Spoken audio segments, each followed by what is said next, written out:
Y después está el tema de que, digamos, algunos miembros del gobierno se alteran por el tema de que si devaluás vas a tener un impacto en inflación. Es decir, esta paparruchada del pass-through. Te voy a decir varias cosas con respecto al pass-through. La primera es que el pass-through es una falacia, digamos, este análisis del pass-through, porque surge de una tautología. Vos habrás escuchado economistas muy prestigiosos de la Argentina decir, no, bueno, porque cuando la inflación es muy alta, el pass-through es alto, cuando la inflación es baja, el pass-through es baja, entonces la existencia o no y el pass-through y eso va a depender fuertemente del nivel de inflación que vos tengas.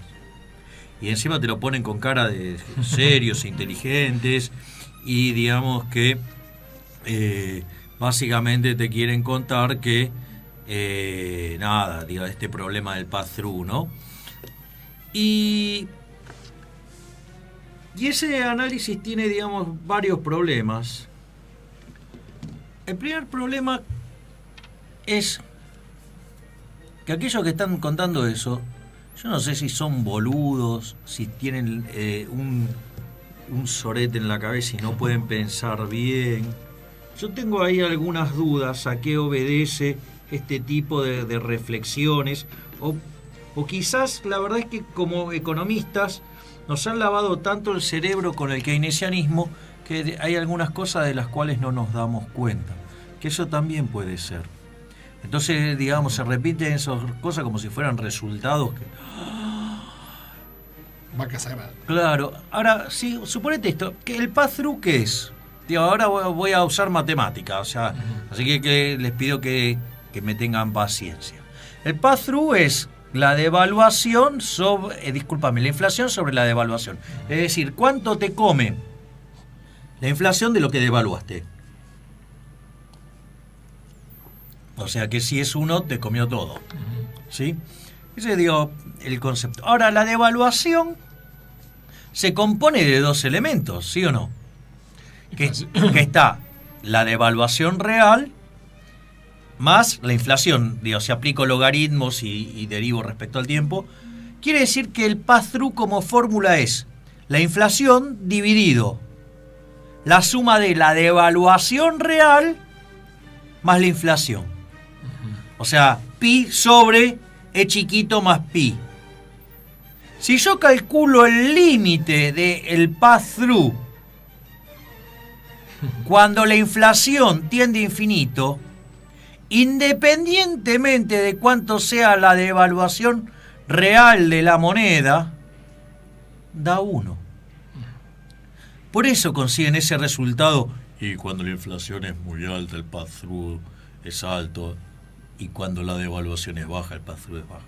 Pues es una tautología, pedazo de pelotudos. Claro. ¿Te das cuenta? Es una tautología. O sea, tenemos tan lavado el cerebro en la bosta keynesiana que no nos damos cuenta de pelotudeces como estas. O sea, digo, así de fácil. Ese es el primer punto respecto al pass-through.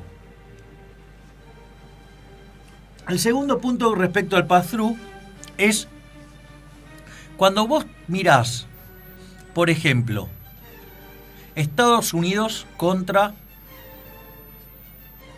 Europa, la relación entre el dólar y el euro, ¿no?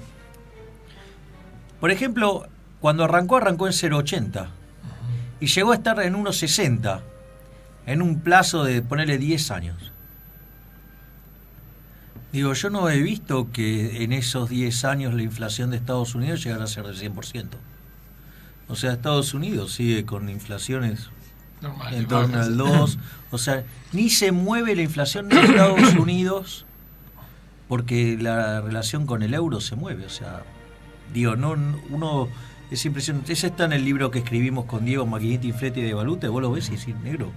Vos sabés que la parte explicada, si vos querés, de la inflación de Estados Unidos por la fluctuación contra el euro no llega al 3%.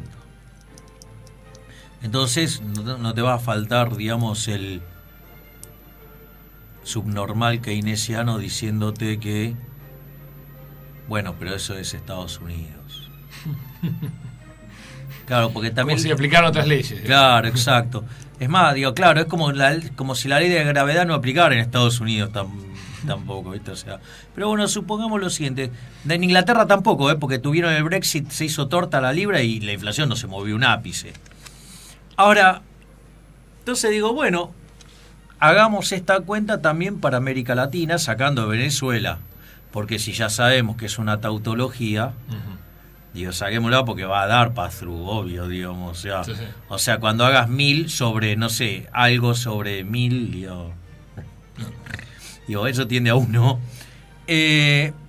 Entonces, vos sabés que todos los países de América Latina, el pass-through es despreciable. O sea, el que más pass-through tiene, que explica más, pero el que más explica de todo, pero de una manera grosera, es Chile, que tiene más o menos 9%. O sea, que de cada 100% que devaluás, a precio se va a 9% nada más. O sea, número despreciable también, Sí. digo, porque bueno, devaluar 100%, digo, así. Entonces, y cuando mirás el caso argentino, sí tiene pass-through. Entonces, ¿por qué Argentina tiene pass-through? Bueno, primero porque tiene una inflación más alta, digo, es el tema no menor. Pero al margen, digamos, de la tautología, ¿qué es lo que pasa? Cuando vos... Argentina, digamos, estos países que no tienen pass-through se caracterizan por tener políticas monetarias serias y por ocuparse de tener la inflación a raya.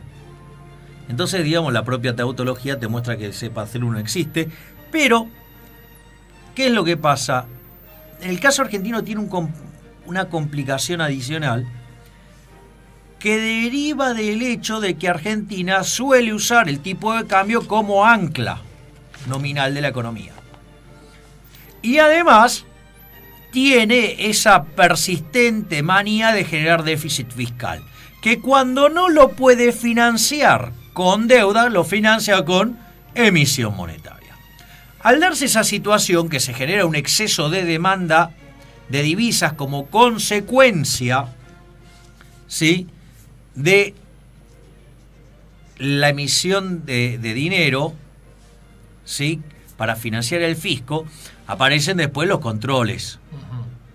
¿Sí? Y cuando vos... O sea, ¿por qué? Porque primero drena con reserva, y cuando tenés poca reserva vas por los controles. Digo, esto de manual, digo, lo hizo el kirchnerismo con el cepo.